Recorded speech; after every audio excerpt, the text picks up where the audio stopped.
Hi there. Welcome back to my YouTube channel. My name is Kimberly. I am a wedding and portrait photographer in the Charlotte area, as well as a full-time middle school teacher.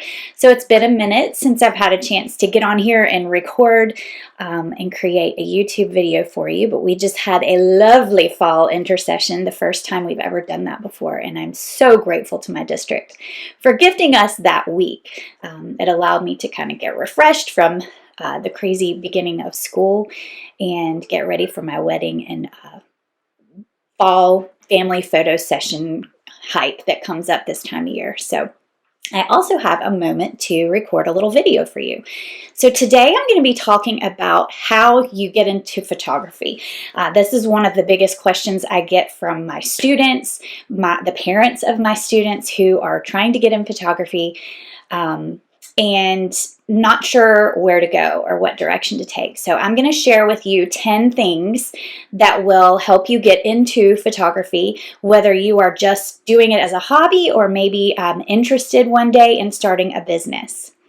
So just to give you a little background about me, I am a full-time middle school teacher. When digital photography was born, I was in college. So I was not in college. I did not go to school to become a photographer. It is a hobby that developed into a passion and then evidently a business for me. So I kind of turned that into a little club for my middle schoolers. I have the OMS Photo Club, and I love to teach people about photography. I am not professionally trained as a photographer, so everything I've learned on my own. So I'm going to share a little bit about kind of my strategies for helping you get into this wonderful, wonderful art world. So the first thing that you need to make sure that you do, and you can do this with any camera, you don't have to have a big fancy camera. You can just use even just the phone camera that you have. Learn about composition. Composition is the art behind photography. So learning about things like the rule of thirds, color, the focus and depth, different things like a framing and cropping and using patterns and paying attention to your background. There are a lot of ideas related to composition, and depending on who you read, there might be 9, there might be 10, there might be 12. So that's something that I might record a more in-depth tutorial in the near future about, but learning about the elements of composition is the first thing. The second thing I would suggest is just get out there and shoot. Play around with your camera. Again, it doesn't have to be a big fancy model. It can just be a little point and shoot, or the phone on your the camera on your phone or your iPad, and just play around, experiment. Find things that you enjoy taking pictures of, and then play around with different angles, play around with different lighting scenarios. See if it's something that you are just passionate about, and then if you are, my next suggestion would be to get a bigger camera, get a DSLR. So a lot of people ask me about what kind of camera should I buy? What's the first kind of camera I should get? And this is a hard question because cameras are always evolving. Now we have all these new mirrorless models. I would, though, if you're just getting into it, don't invest a ton of money. Find a refurbished DSLR camera kit, or find something that's relatively inexpensive on Amazon. Go to a camera store and see if they have any used models. A camera kit, a beginner's camera kit, will usually come with a camera body, a couple of different lenses so that you can experiment with the type of lenses. One is usually a more zoom lens, and one is more portrait style, or something that's a little closer. And play around with it. Learn how to use the DSLR. I would not invest in anything mirrorless yet until you know for sure that it's something that you're going to like, and then you can sell the older body that you have and invest in something bigger. But I would go with something that's just like a camera kit. Now, as far as brands, I'm not a brand snob. I am a Nikon girl simply because that's what I started with, and I love my Nikon equipment. I've never had any issues with it. So I and I have equipment now, so in order to transition to another brand would just be an expensive task. But I've got friends that have Canons. I have second shooters that shoot with Canons.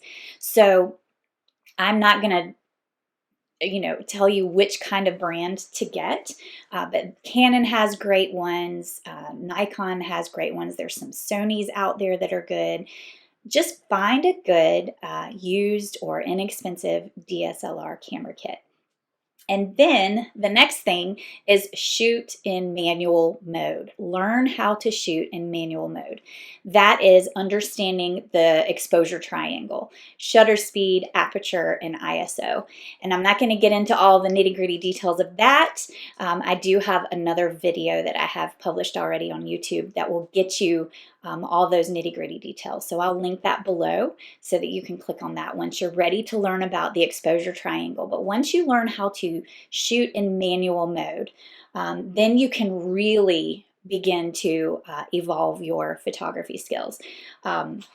The next thing would be something my own wedding photographer told me about when I was questioning her and picking her brain after my own wedding.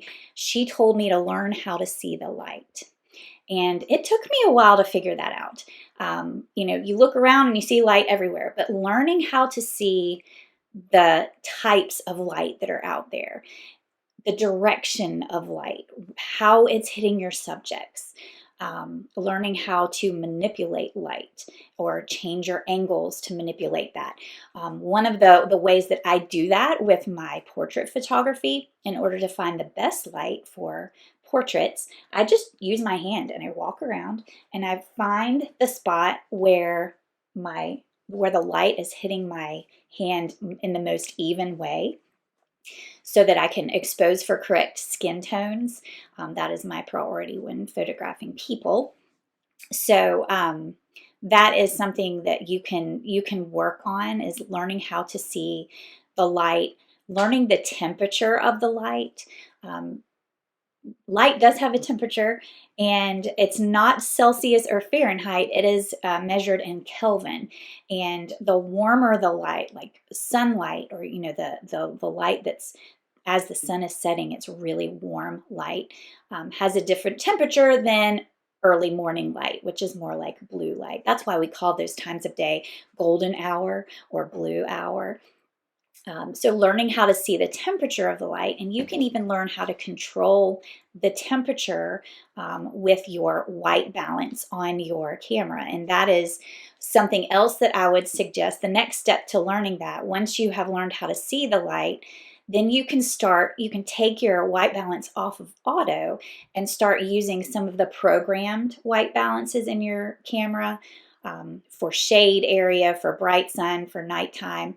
And then eventually you can learn how to program based on the Kelvin temperature once you've learned how to see that light. So that is another big suggestion. Photography is all about light. It's technically writing with light. So understanding how light works is a huge part of photography.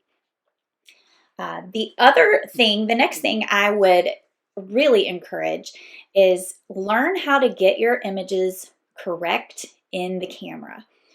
Don't think about editing as a way to fix your photos. Think about editing as a way to enhance your photos. So if you can learn how to get the correct white balance, the correct composition, the correct exposure in your camera, then you're going to have very little editing to worry about, and you don't have to work a lot after you take the photo. So that is another big thing, is learn how to get your photo correct in camera. Then you can learn editing. Then you can take the leap and maybe play around with Adobe's Creative Suite. You can subscribe to them for $9.99 a month, and you get access to Lightroom and Photoshop. I would also suggest not learning Photoshop first. Photoshop is quite daunting. Lightroom, however, allows you to manipulate the light over the entire image, and then it does allow for some, retouching and masking. Photoshop is where you really get into the nitty-gritty details of manipulating things in your photos. So I would start with Lightroom, and then when you're ready, play around with Photoshop. I learned both of those programs by watching YouTube videos, reading books, reading blogs. It's not something that I looked for classes out there, but never really found anything that would suit my needs. So just finding YouTube tutorials was the easiest way for me to learn those two programs. So editing can take your photography, the post-processing to the next level. But again, get it right in the camera first. Don't think about editing as a way to correct your mistakes. Get it right first, and then just enhance your photos with editing. I mentioned that, asking questions, YouTube videos, find a mentor. That's another thing that you can do. Find somebody who is open to answering your questions about photography. It could be somebody you don't even know, maybe online, asking a question of somebody on YouTube, like I do sometimes. People will ask me questions. I also answer tons of questions from clients and my students about photography. Find people who are willing to share. That was quite hard when I first got into photography. Photography back then, 12, 13 years ago, people were very protective of their skills and their information because they viewed everybody that was asking questions as potential competition. I don't think like that. I kind of subscribe to the Rising Tide Society's philosophy that a rising tide lifts all boats, and that whole community over competition. I don't view other photographers or other students as competition. I want to help them hone in their skills. So find people who are out there who are willing to answer your questions. You can also take classes online. You can get, for example, Caitlin James is a fantastic photographer who can teach you all about lighting, finding the best light, and how to edit depending on your style. She's more of a light and airy editing style, but there's a ton of photographers out there that you can research and learn from depending on what area of photography that you want. So seek out that education. It doesn't have to be in a school setting or a class setting. It can be right there online or reading blog posts. And then find your passion. Find the type of photography that you love. Maybe it's travel, maybe it's landscape, people. It may be wedding and portrait photography, families. It could be street photography. That is a growing genre that I've seen out there. But find something that really makes your heart soar, and then have fun with it. Whether you decide to pursue it as a business or whether you're just deciding to pursue it as a hobby, enjoy it. Because it is a wonderful, wonderful form of art, and it has become a great passion of mine and my creative outlet. I'm a teacher, but my photography allows me to really get creative out there, and I really enjoy the people part of my job. I'm a wedding and portrait photographer, so I love the people. But if you don't enjoy people, find something, product photography, landscape photography, animals maybe. Find something that really makes your heart soar. So I hope that has helped you a little bit.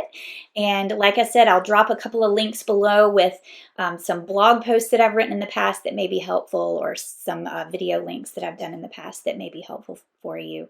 I'm planning on, in the very near future, recording another video about how to get into the photography business. So for those of you who love it so much that you want to make a business out of it, I will share with you some of my wisdom that I have learned kind of starting this whole thing from the ground up. Thanks for listening. Have a wonderful day. Please like and subscribe, and drop me a comment if you have any other suggestions for things you'd like to see me teach.